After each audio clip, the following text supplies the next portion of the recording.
¿Por qué lo asesinaron?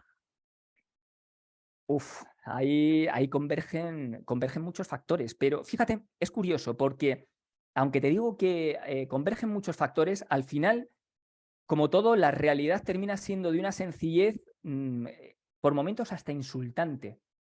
En relación al asesinato, porque efectivamente no se puede hablar en relación a la muerte de García Lorca sin de alguna manera tremolar esa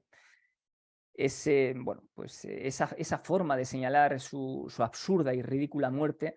Fue un asesinato absolutamente infame, en el que entraron en liza una serie de aspectos que a fecha de hoy tratan todavía de estar sepultados bajo una serie de opalanda partidista a través de la cual hay determinados segmentos de la población que todavía tratan de extraer algún tipo de partido y de extraer algún tipo de capitalización con respecto a esa muerte. Esa muerte fue una muerte puramente absurda. Fue una muerte que además en su momento ni siquiera se contempló como posible, ni siquiera como posible. Es decir, en el momento en el que se produce el alzamiento nacional, España vivía una situación terriblemente convulsa. Y cuando digo terriblemente convulsa, me refiero a que se habían perdido por completo todas las referencias. Supuestamente España vivía en una arcádica república que no era tal. Ya lo hablamos en el programa relacionado con Hemingway. A fecha de hoy se nos canta una república que nunca existió, por cuanto que nunca se le dio pábulo a esa república y que fue una república que estuvo absolutamente defenestrada desde todos los órdenes, pero muy especialmente desde la izquierda. De modo que antes de que estalle el alzamiento nacional, se viven capítulos especialmente convulsos y difíciles. Federico, que era un hombre de carácter apocado, era un hombre que en lo personal era un hombre con muchas reticencias, era un hombre que no tenía quizá esa capacidad de dar un paso al frente, eso que damos en llamar valor. No quiero decir que fuera cobarde, porque da la sensación de que el término cobarde ha caído en una especie de suerte peyorativa que, desde luego, en el caso de Federico no creo que merezca y no creo que sea susceptible de serle aplicada. Pero era un hombre, en cierta medida, timorato, era un hombre temeroso y era un hombre que canalizaba muy mal cualquier tipo de violencia. Entonces, en esos momentos, bueno, pues a él se le llegó a molestar. Entonces, como se le llegó a molestar, me refiero a efectos simplemente de asediarle, de buscarle algún tipo de emparentamiento con respecto a los movimientos más subversivos y demás. Y hubo un momento en el que Federico García Lorca se reunió con su familia y trató de estudiar la fórmula más proclive para verse, bueno, pues de alguna manera ajeno a toda esa situación especialmente convulsa. Entonces, su familia, fíjate, estudió tres proyecciones. Una era que pasara directamente a la zona nacional, a la zona que se había alzado en armas. Otra alternativa que estudiaron fue la de que se alojara en la casa de don Manuel de Falla, precisamente del que acabamos de hablar. Y la tercera alternativa que contemplaron era la que, bueno, pues se acogiera precisamente al tutelaje de los hermanos Rosales, que fue finalmente por la que optaron. Es decir, finalmente fue la familia Rosales, que era una familia muy significada en Granada, una familia netamente falangista, compuesta por muchos hermanos y hombres que además estaban en ese momento peleando en el frente, que además eran poetas, como es el caso de Luis Rosales, y que le dieron cobijo y que consideraron que efectivamente, que simplemente Federico lo que necesitaba era tranquilidad y por supuesto ellos ponían su casa a su disposición para que él encontrara esa tranquilidad que en un principio demandaba.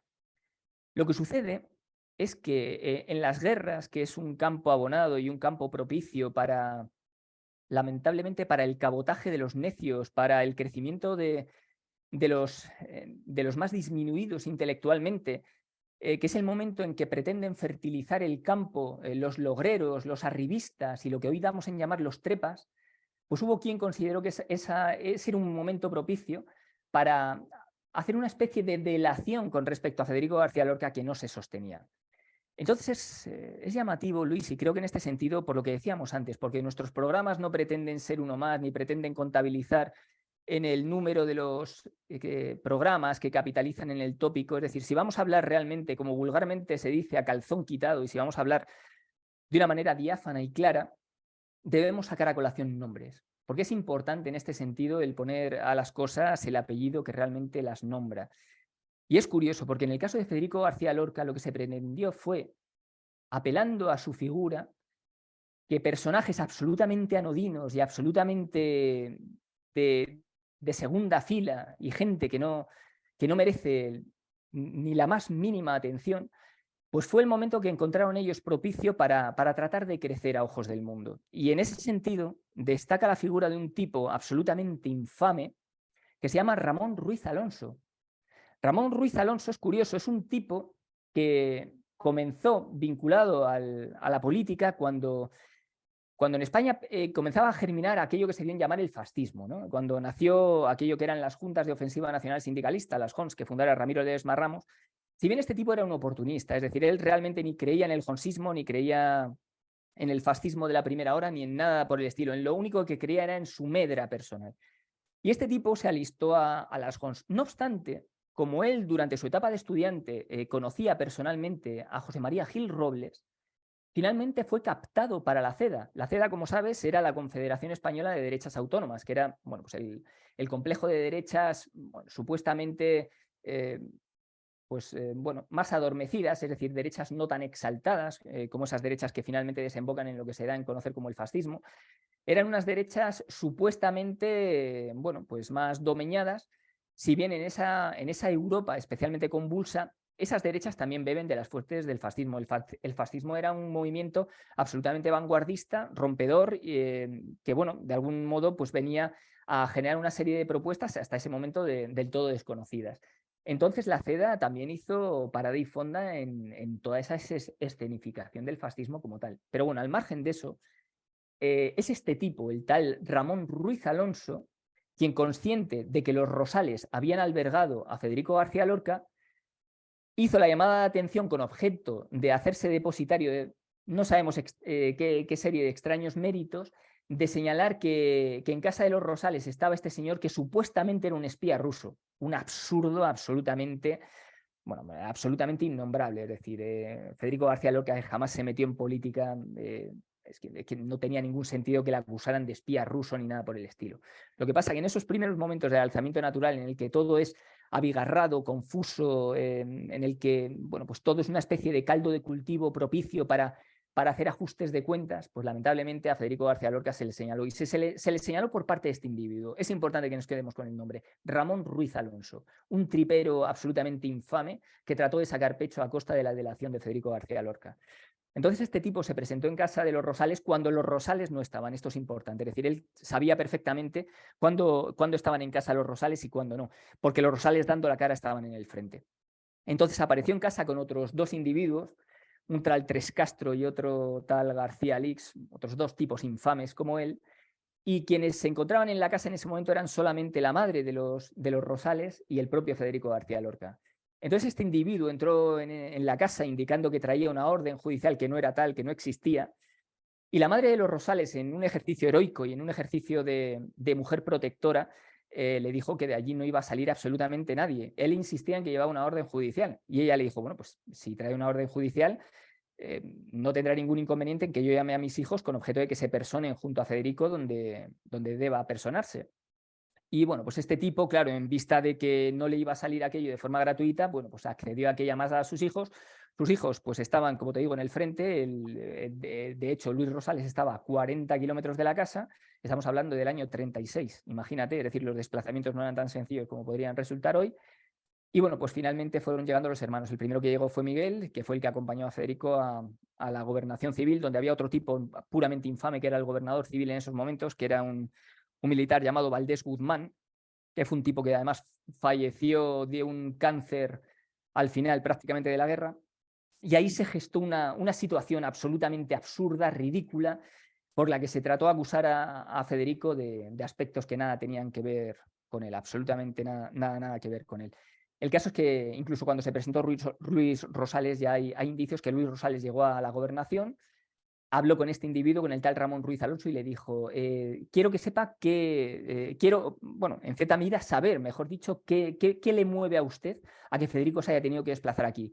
Y él insistía, el tipo este insistía en que llevaba una orden judicial, y le dijo Luis Rosales, enséñeme la orden judicial. Y le dijo que no existía la orden judicial en texto, pero que existía de forma oral. Y Luis Rosales le hizo repetir eso hasta en 3 ocasiones, porque era algo que no se sostenía. ¿Una orden judicial sin documentación? ¿Qué es esto? Esto es de todo punto impresentable. Entonces, pues bueno, en todo ese contubernio absurdo, lamentablemente se produce, pues eso, se produce una depuración absolutamente ridícula de Federico, que terminó de alguna manera convirtiéndose en el chivo expiatorio de cara a que un tipo absolutamente infame, como era el tal Ruiz Alonso, tratara de sacar pecho a terceros. Por eso fue un crimen absolutamente ridículo, absolutamente infame, y como te digo, también en un caldo de cultivo que evidentemente, a pesar de que hoy traten de decir, no, es que fue el franquismo, que el franquismo como tal ni siquiera estaba institucionalizado, Franco ni siquiera tenía noticia de esto. Eso fue un grupúsculo, como te digo, de logreros y triperos que trataron de sacar pecho a costa de una situación que hoy por hoy sigue sin sostenerse de pie y que desde luego además es curioso porque en los primeros días de precisamente del propio alzamiento nacional, este Ruiz Alonso, que era un trepa de primera magnitud, una vez fallecido Federico, trató de trasladarse a Salamanca, de donde era el oriundo, por cierto, y ya en Salamanca el propio Dionisio Ridruejo dijo que no quería saber nada de este tipo. Estamos hablando del año 37. Dijo que no quería saber nada de un tipo que había estado involucrado en el asesinato de Federico García Lorca y fue eximido de cualquier tipo de responsabilidad. Es decir, este Ramón Ruiz Alonso se le hizo a un lado, naturalmente se le postergó al cubículo más oscuro, por cuanto que el propio franquismo, una vez institucionalizado, no toleraba y no veía ni siquiera razonable una muerte tan absurda y tan ridícula como la de Federico García Lorca. Discúlpame que me haya extendido, Luis, No, no, esto está pero muy, muy interesante. creo, Me tienes creo, sin palabras. creo que era importante el hacer parada en este capítulo, por lo que te digo, Claro. porque lamentablemente hoy que se hace tabla rasa de todo, hoy que nos movemos en capítulos absolutamente maniqueos, que tratamos de crear compartimentos estancos por los que decimos, el franquismo hizo, pues mire usted, el franquismo ahí no hizo nada, lo hizo un tal Ramón Ruiz Alonso, que era un tripero, que era un logrero y que era un tipo que lo único que quería era amortizar vidas ajenas a costa de su propia medra. Fíjate las vueltas que da la vida. Es curioso para que veamos cómo la vida luego, en cierta medida, a través de capítulos de orden puramente personal, a cada uno en cierta medida le obsequia con aquello a lo que se ha hecho merecedor. Este Ramón Ruiz Alonso, esto sospecho que muy poca gente lo sabe, bueno, pues por circunstancias y por azares de la vida, fue el padre de 3 mujeres que se dedicaron al mundo de la interpretación, de 3 extraordinarias y meritorísimas actrices.